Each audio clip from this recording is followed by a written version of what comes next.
Michelle.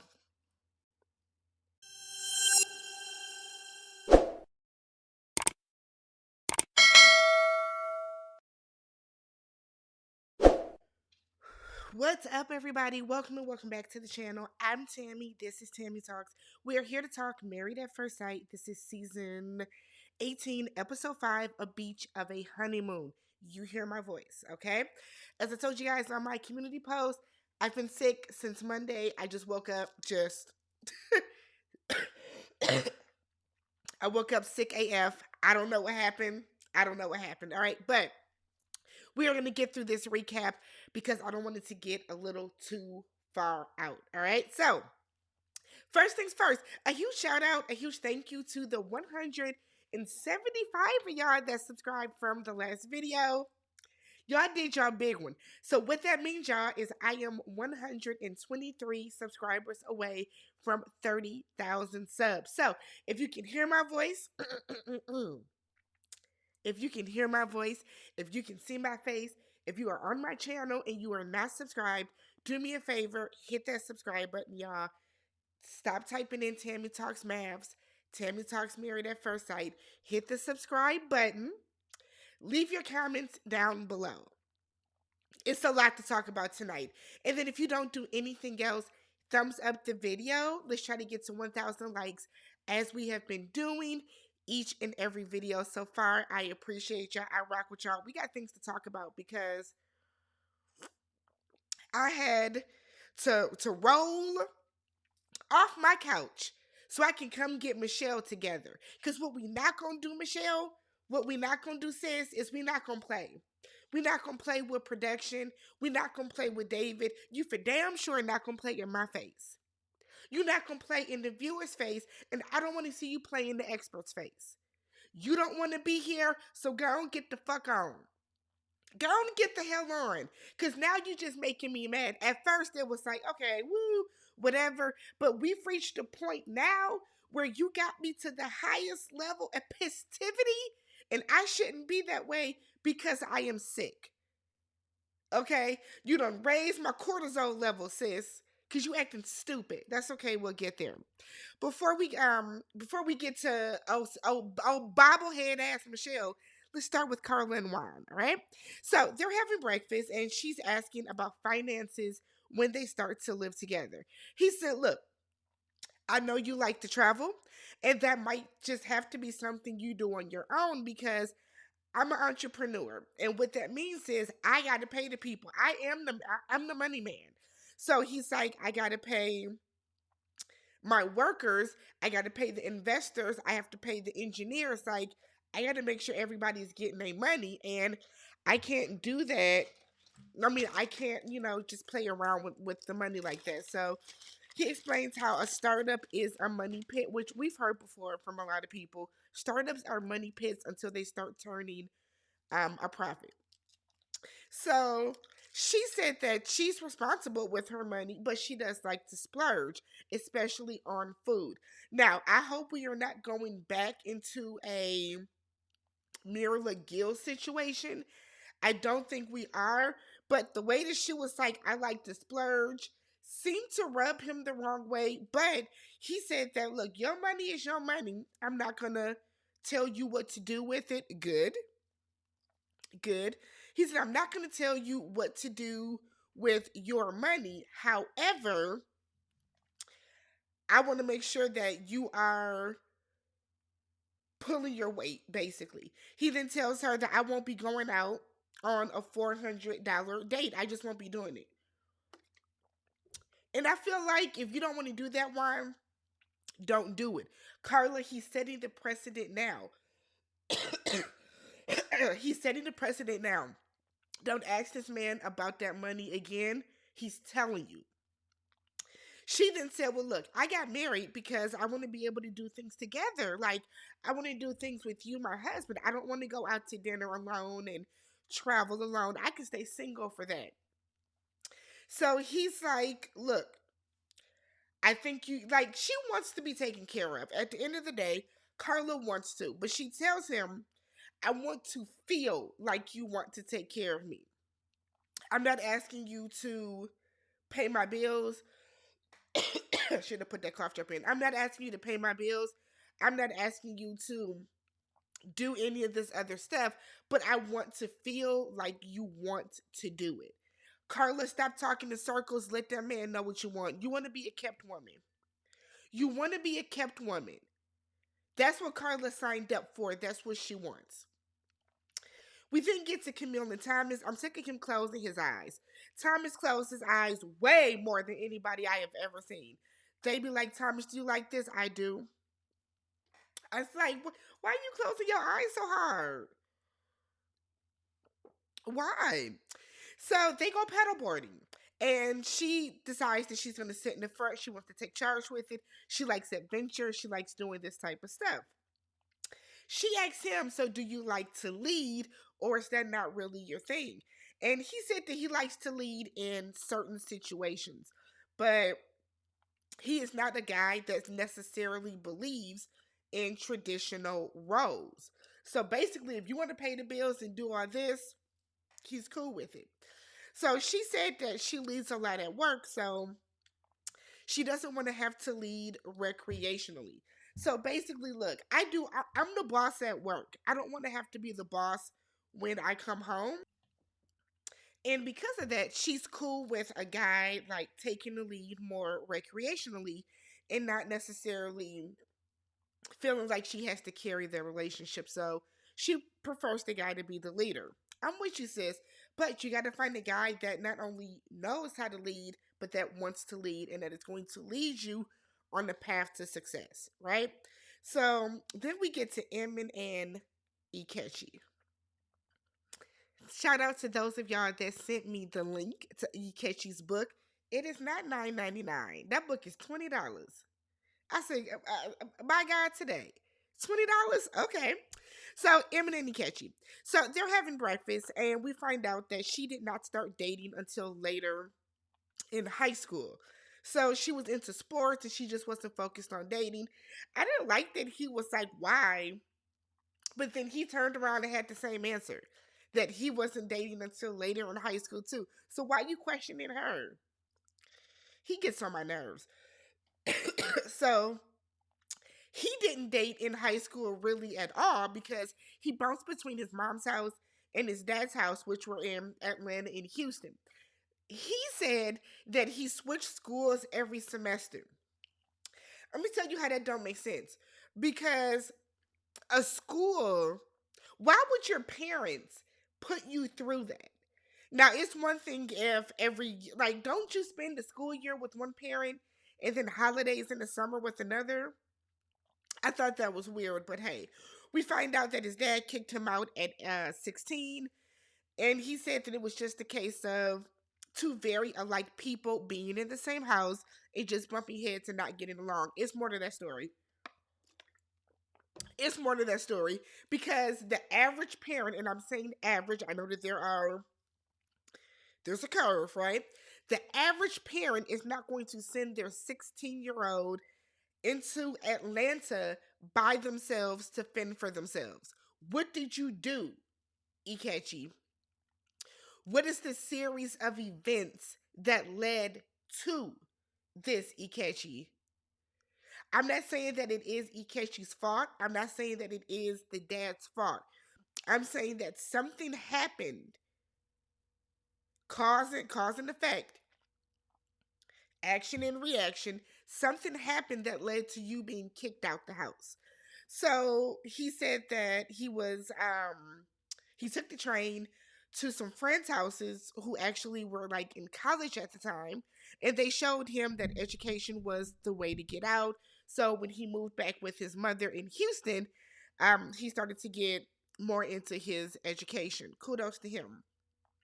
He then talks about how passionate he is about working in education and how he likes helping kids get out of the hood, especially if they want to. He said it makes him emotional while he sat there with a straight face. Eyes didn't even get a twinge of pink. I didn't see a tear at all fall, no condensation, no nothing. But let him tell it. This gets him so emotional. Now, I don't know if he was trying to get emotion out of Emin, because she was like, I'm just not an emotional person. And he was kind of like, if that don't bring emotion out of you, I don't know what will. Nigga, it didn't bring emotion out of you. How are you gonna tell a story that you don't get choked up for, but then expect other people to get choked up about? Somebody make that make sense for me. You know what I'm saying? Like, if you're not overly emotional about it, why should I be? Why should I be overly emotional about it? That doesn't make sense. So Emmett is talking in her confessional and saying that she didn't grow up in an emotional family. Like, she didn't have parents that said I love you a lot, probably didn't get a lot of hugs. So because of that, that's just, she has learned to like bottle her emotions up. It's so interesting because I grew up in the house full of emotion, right? My mom to this day, every time we talk to her, we get off the phone, I love you, be safe, take care. Every time I go by my mom's house, she gives me a hug. Like, that's how my mom is, because she grew up in the house where she didn't get that. And like, my grandparents were amazing, amazing parents, right? But they weren't overly emotional. You know what I mean? My grandfather died when my grandmother had 4 young kids. So because, she's raising these 4 kids on her own, she did what she had to do and she just wasn't overly emotional. But my grandmother showed love in other ways. We were always fed over there. Like, you know what I mean? Like, there were people show love in different ways. So it's interesting to see somebody that came from a circumstance where they didn't necessarily get that emotional, like, physical activity that they want or that they needed, how they, go and represent themselves in the world. So she said that her last conversation with her dad, her father actually told her that he loved her, and she said it back, and that conversation has stayed with her.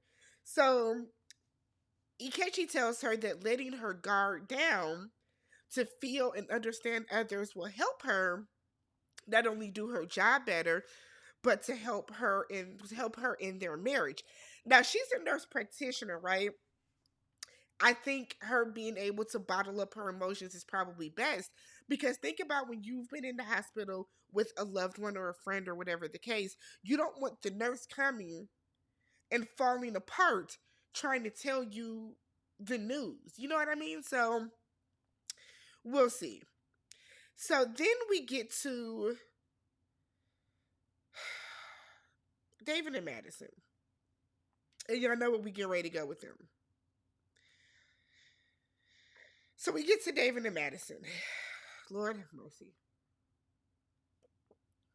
Oh, shit, I'm tripping. Her name is Michelle. All these damn M's. David and Madison are working out together.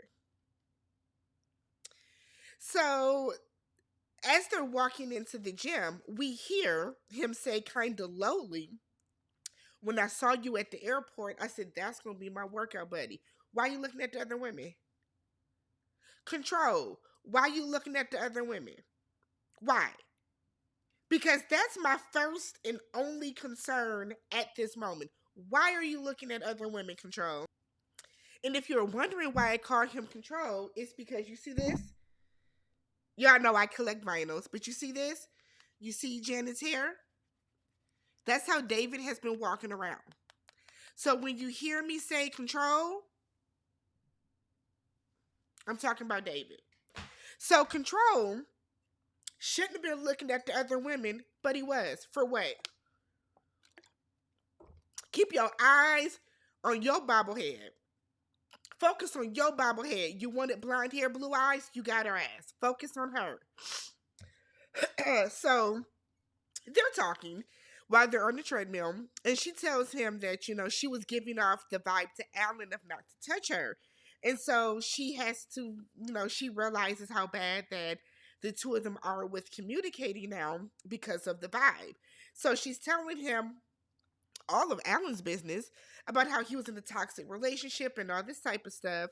And she understands how that feels because she herself has been with a guy who hasn't trusted her. So David said, yeah, well, I was in a 12-year on again, off again relationship where I was engaged. I said, what? Why are we just now hearing about this? Whatever. Then he said, I got her name tattooed on my chest. I said, control. What is going on? Oh my God. So we then find out he hasn't told Madison any or Michelle any of this.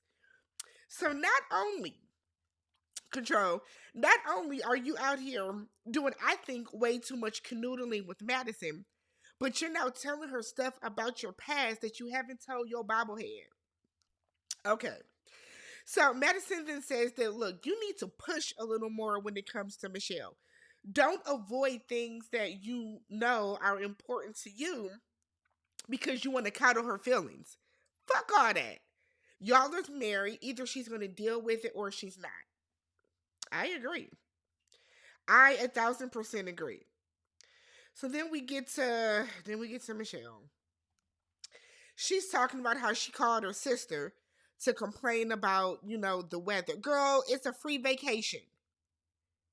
It's a free vacation. So her sister was like, but are you having fun? So Michelle mentions the living situation is a barrier to them. No, it's a barrier to you.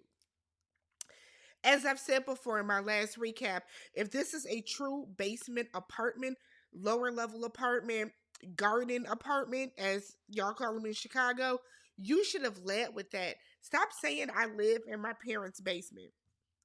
Stop saying it that way. Because when you phrase it that way, excuse me, y'all, when you phrase it that way, people are going to assume that you are living legit in a basement. So her sister is like, look, but are you guys at least having fun? Michelle said that she doesn't know his interests or any of the similarities that they might have. She doesn't think they have any.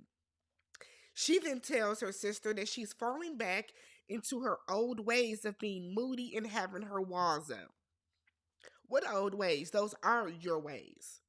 Those ain't old ways. Okay. Her sister said, look, he may not be your Prince and Charming, but he's a nice guy. And his family was nice. He comes from good people. So the least you can do is have fun. Build a friendship out of it at least. I mean, damn, sis, why does somebody have to tell you not to be a bitch? Why is that your go-to? I'm so sick of Michelle. When is she going home? When is she going home? So then we panned over to Carla and Juan. They're in like a little canoe situation. And Juan asked Ken steer it. So he's paddling, and then he tried to, I guess, reverse it. And he doesn't. While he's trying to reverse it, Carla reaches for the camera, and then somehow the boat flips over, but she's dry and he's not. Carla flipped that damn boat over. You can't tell me nothing else. How did y'all flip over to the point that he is drenched? He was completely underwater and she is completely dry. I was with production. How are you dry? Carla just tried to take that man out. You can't tell me no different. So we get to Madison and Alan. Okay, so Madison and Alan. So Madison is Madison's coming back and she's telling Alan how she worked out with David. And she's like, look, I gave him some advice on how to deal with Michelle about, how he should be more assertive with her, kind of push back on her, whatever the case. Alan said, look, do you want me to be more assertive? It's what I'm doing working. He said, so Madison asked him, how do you approach conflict?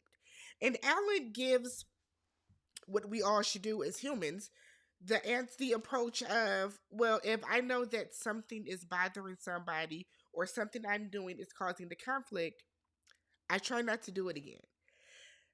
Madison said it comes across as if he is a pushover.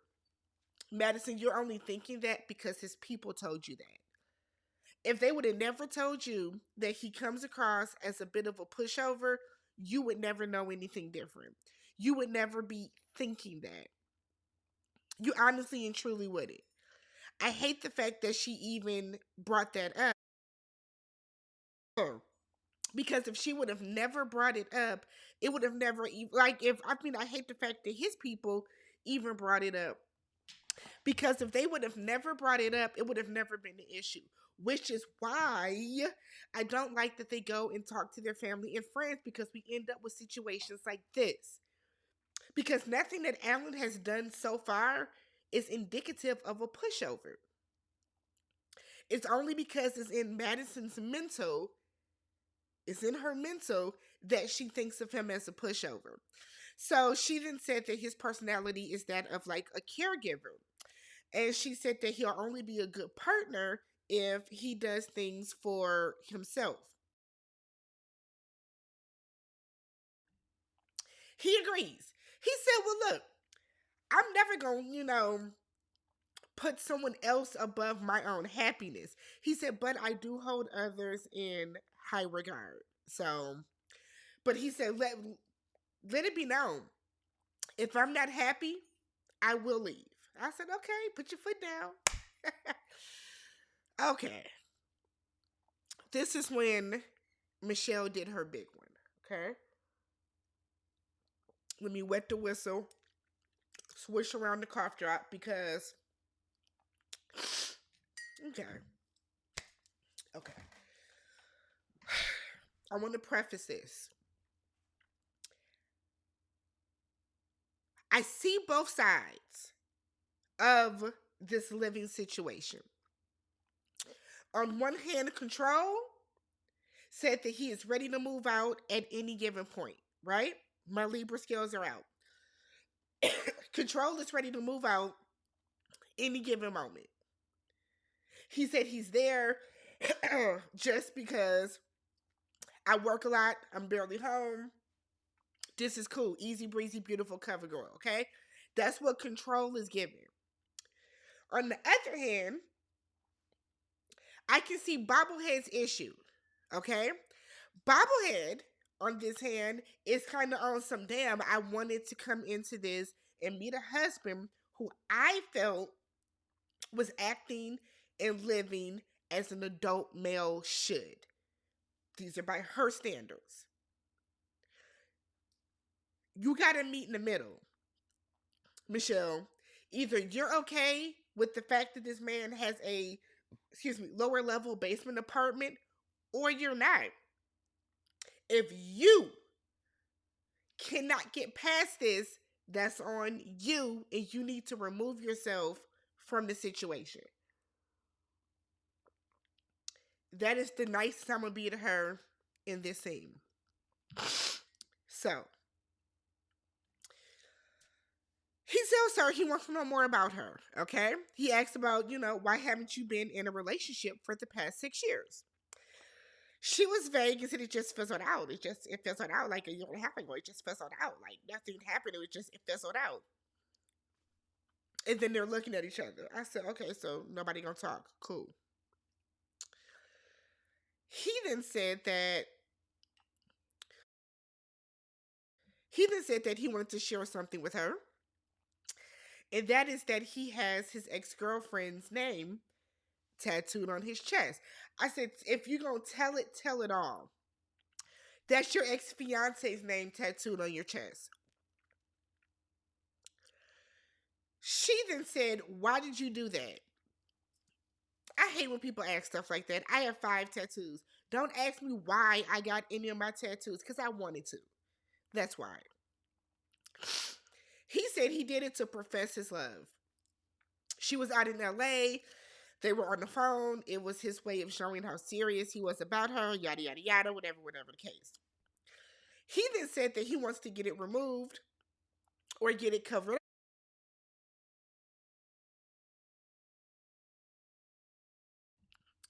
So he said this could be a fun date for us. I said, not a fun date. He said, we can go and just kind of get it covered up. Now, because I am a person, I like tattoos. Like I said, I have tattoos. I can see how that would be a fun date. Now, is David letting her pick something? Like, don't get your name, but like, if she says, "Oh, I want you to get like shit, I don't know, a starfish or something," like, is he gonna let her pick it? It could be a funny, cute date. In his eyes, this will show how serious he is about leaving the past in the past. Madison is in her confessional saying, "That doesn't seem like fun to me at all. I don't care about that. Getting other people's names are stupid. Girl, you stupid bobblehead. Get to my fucking nerves." So then he asks point blank, "Do you find me physically attractive?" She says she's having a hard time finding the attraction between them. Now, David, what you should have asked is it because of my control hair? That's what you should have said. If I take the control hair down, will it be better? That's what you should have said, David. Maybe it's that ponytail, like the bang. Why is it there constantly? I don't get it. I don't get it. He then said, "Well, I hope it happens and that we can grow together, the attraction." She's in her confessional saying she doesn't know him enough to truly open up. Now, I don't know if Bobblehead don't know what show she signed up for, but this is Married at First Sight. And you know what that means, ma'am? You signed up to marry a stranger sight unseen. That is the synopsis of the show. A stranger sight unseen.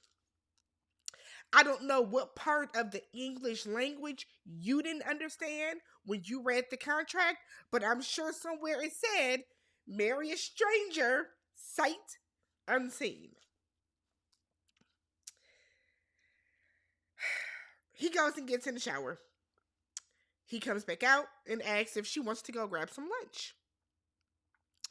She says she's frustrated and feels that he's living in a fantasy land. Bobblehead, I'm frustrated too. I'm frustrated because had you not been acting like a raging bitch this entire episode, my recap would be done. I would be laying on my couch with my NyQuil watching Thursday Night Football. But we all can have what we want. So let's get into it, Bobblehead.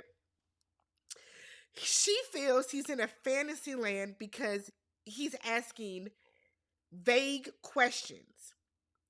Asking why your last relationship ended is not a vague question. That is a question that you can expound so much on. Ask me why me and my last dude broke up. I can tell you. I can tell you what I learned from it. I can tell you what I hope he learned from it. I can tell you what I am taking into my next relationship. I can tell you what I think he should take into his next relationship. It's not a vague question. A vague question is, do you like the color red? Do you like Cheetos? Those are vague questions. So he was like, "Okay, well, I want to know everything about you. I want to know more in-depth things." So he then says, "So are you close with your parents?" I'll be dead. Good goddamn if this bitch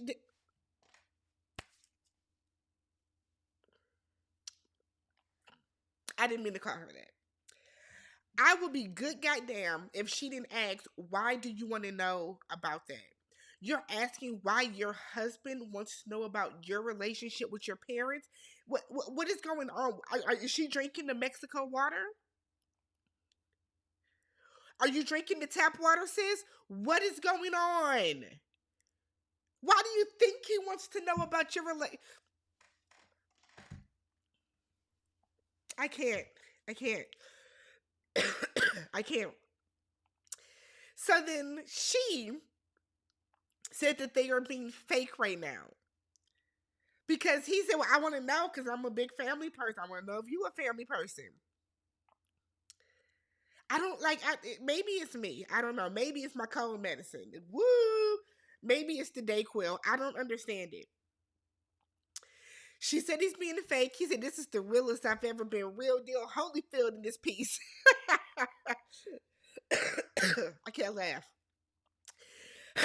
So she then said that he's having a good time, or he said, "I feel like you're having a good time when it comes to like when we're out with the couples. You're smiling, whatever the case. You had a cute little laugh."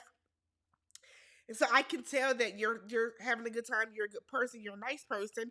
And her response is, "Yeah, I have a good time with the other couples. Not what you control." I said, "Oh man." So he was then like, "It's okay. It'll come naturally. When it happens, it happens." Now I understand David's approach of understanding that things like this take time, right? There are some couples that we see that come on here and they click like this. And then there are some couples that just don't.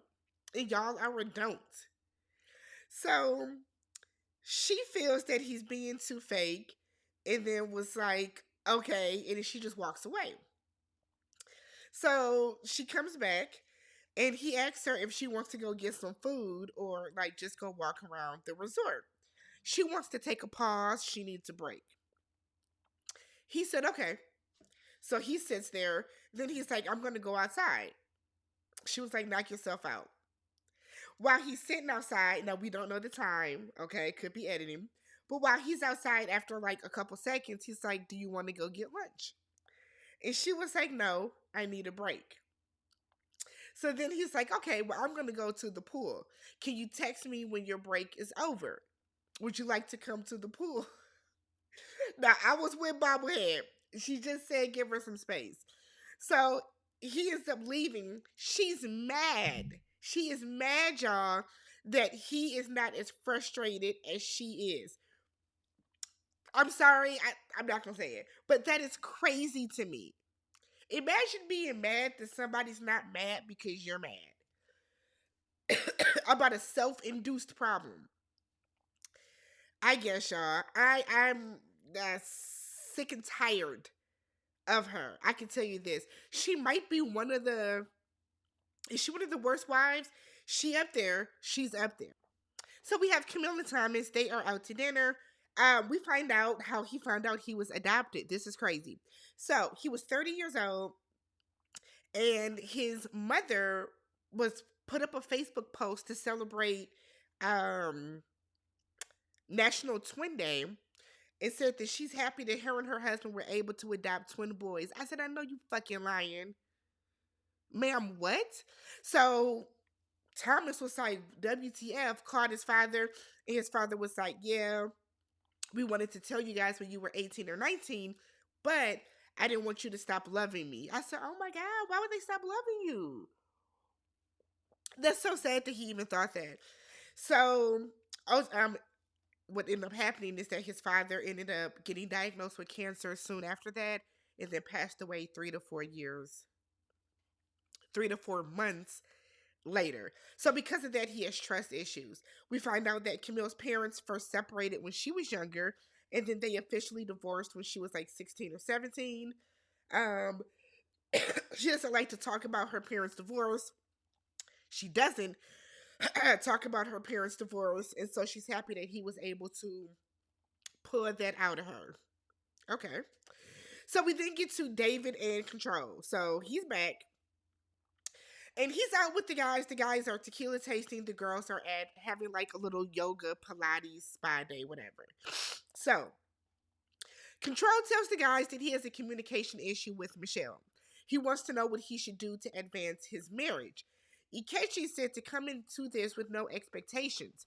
Have no expectations on anything. Just kind of let it ride out the way it's going to ride out. He said to talk to her about her insecurities, her wants, her desires. Juan said that the fun needs to be there because everything cannot be a serious conversation. Bobblehead don't know how to have fun, Juan. And then Echi said that Emin is the homie and they just vibe. I said the homie, not the homie. The homie is crazy. The homie is crazy. Meanwhile, the girls are at the spa. And Michelle said that she is on the struggle bus and said that he talks at her and not to her. You're a liar. You're a liar, Michelle. That man has not been talking at you. You've been talking at him. If we're going to keep it a stack, stop all that lying and shit. If it's one thing I can't stand on this show, it's when these white women, because it's typically the white women, come on here and they don't get the husband that they want, so they act a plum ass fool and they lie as if the rest of us aren't watching the fucking show. David has not been talking at you whatsoever. You're talking at him. Your rude ass. So Emmett is like, girl, he don't know you. He doesn't know how to communicate with you. He's still trying to figure it out. He's not the bad guy. Then was like, you're not the bad guy. Yes, she is. Bobblehead is the bad guy. So she's like, y'all just, you aren't communicating because you just don't know how to yet. Michelle is upset that he was calling and checking up on her. Madison said, we'll ask him some deeper questions because Michelle said all their questions are vague. We have not heard Michelle ask David any question outside of why do you live at home. Correct me if I'm wrong. That's the only question that Michelle knows. But okay, sis. Okay. So Camille then talks about how Thomas said that his dream was to kiss on the beach. So they kissed. Cool. Madison talks about how she wants Alan to be more assertive because this is not what she expected. And then Emma said that her and Echi aren't making out. They're just having little kisses. She said that the physical attraction is already there. And because it's there, they don't have to touch it. No, ma'am. Any man that thinks that you are physically attractive is going to be all over you and is going to want to touch you. It's going to gravitate towards you. It's going to touch you incessantly, sis. Y'all ain't touching because that man don't like you. He don't like you. I don't think Echi, excuse me. I don't think Echi is truly attracted to her. I honestly don't. I could be wrong, but I don't. Oh, David and Madison control and bobblehead. Okay.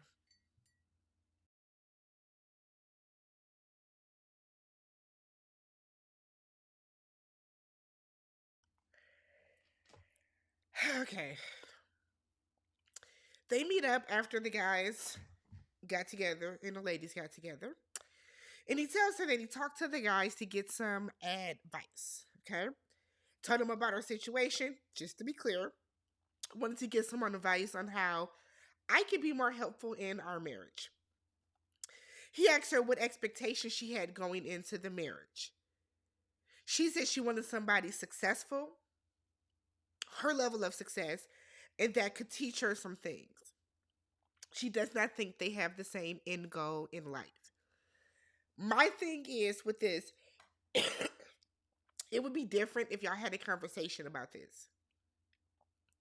You know what I mean?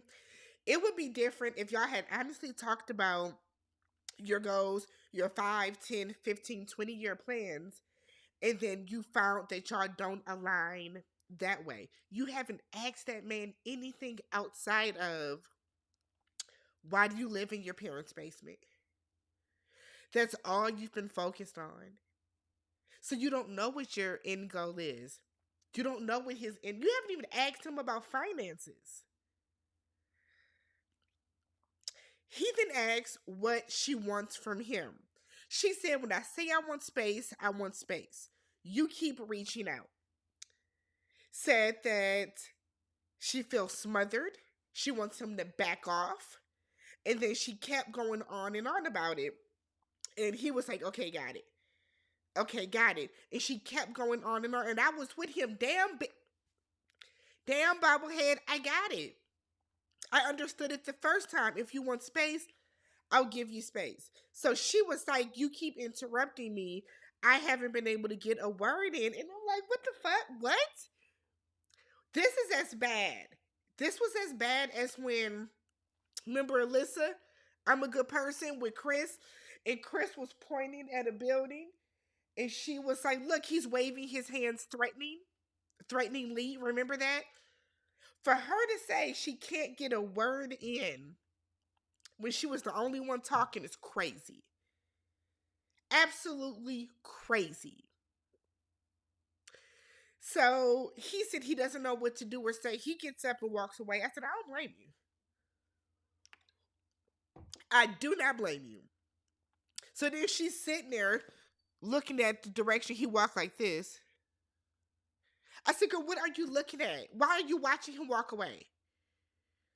So she's sitting there looking stupid. He goes to the bar, gets some water so he can calm down, get himself together.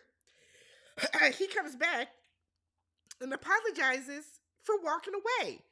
What are you apologizing for? But see, that's how you can tell that one, he was raised right, and two, he is a good person. Because one, I wouldn't have come back, and if I did too, you wouldn't have gotten an apology. He said, look, I'm going to continue being myself and being the way that I wanted to show up for this marriage. But if you want space, fine. I want space now. He said, I'm not going to be up your ass, but I'm going to continue to fight for this relationship. She is then crying in her confessional about how she doesn't have control and she likes to have control. And because she, like, typically when she doesn't have control, she likes to just run away and leave. She then said that right now she's grasping at anything and everything to have some control. I almost said something super, super rude. I'm going to say this. Michelle, you can kiss the blackest part of David's ass. Because you are being so ridiculously rude to him. You're being unreasonable. You're being rude. You're being petty. You're lying. And you're nitpicking.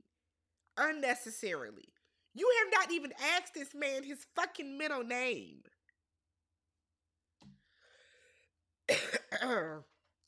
We then get Emin and Echi. He told her that he told the guys that they were getting to know each other as the homie. He don't understand why that's not okay. She was like, what? So he's like, do you want to be called the ops? And I was with her. The homie and the ops are your only two options. He starts stressing on how building a friendship is important. Yeah, we know that, dum dum diddy. We know that. Is that in your book, Letters to My Wife? $7.99 for the paperback, $9.99 for the hard copy, $5.99 on the Kindle, Letters to My Wife. Is that in the book? Yes, we know you build a friendship first. But you know, as a black man, that as a black person, that when you call your partner, the person you dating, the homie, we know what that means. And Emmy knows what that means because she's not stupid and she's part of the culture. Don't play in her face. We get Juan and Carla, they're getting massages. She likes the simplicity of them holding hands and sharing soft kisses, but she also wants to fuck. That's what she wanted to say. That she wanted to fuck.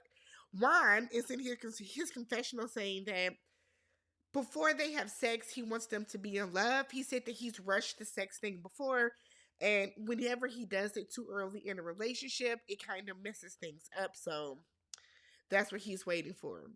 Madison and Alan talk. They're out on a pedal boat. She envisioned her husband to have a similar lifestyle, viewpoints, whatever the case.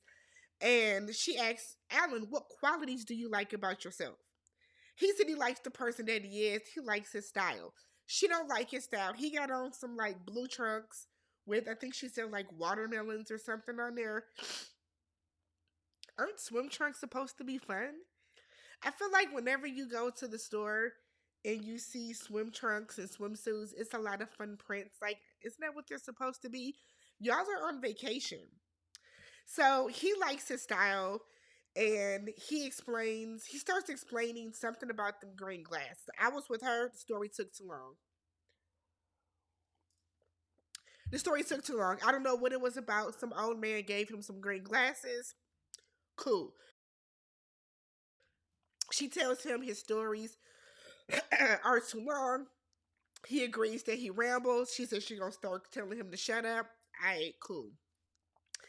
What got me about this scene though was her telling him that she is not comfortable walking down the street with him with how he is dressed. That's shallow as fuck. I'm gonna tell you, and this is why. We haven't seen Alan wear anything that's crazy. You're embarrassed to be at a resort and a man has on a pair of fun swim trunks. Why are you worried about how everybody else views you?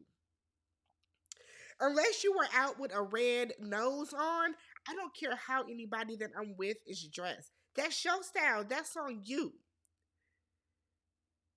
That's crazy.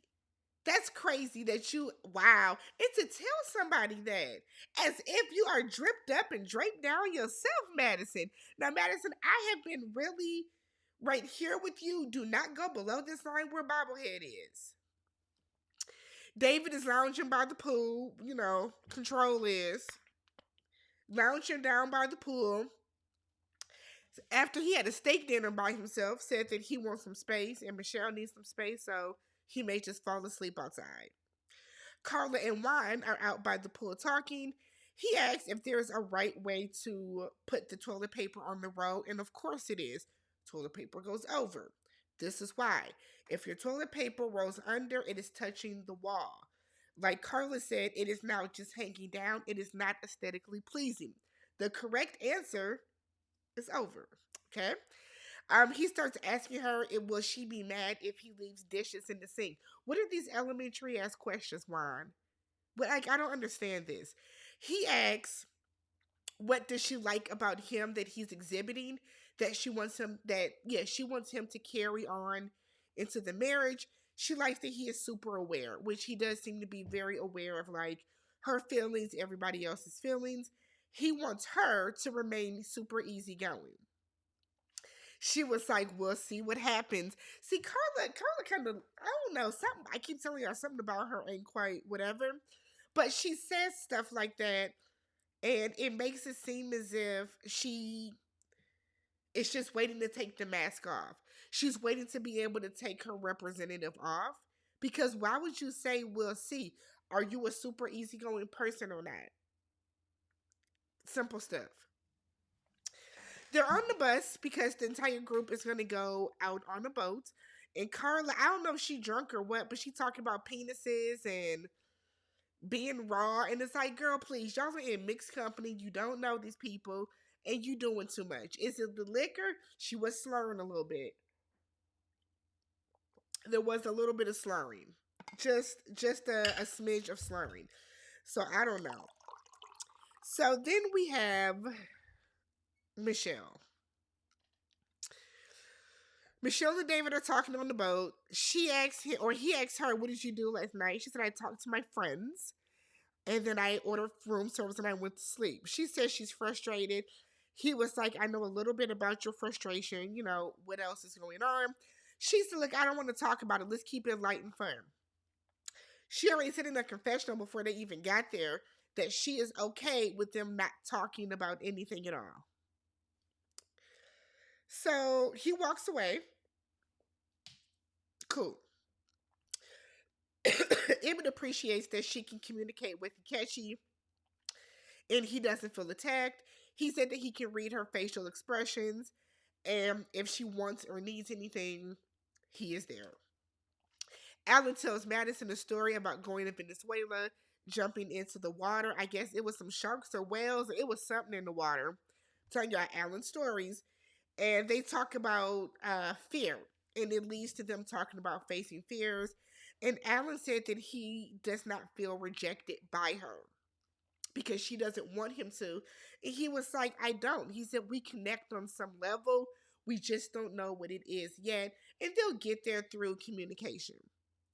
Bobblehead, is talking to production about how this is pointless. Yeah, you being on the trip is pointless because you didn't like his ass before y'all left. But here we are. Now she's saying that David doesn't deserve this because he's a good guy. Doesn't know if she even wants to try. She's crying a tearless cry, if you will. And can't even remember the reason that she wanted to get married.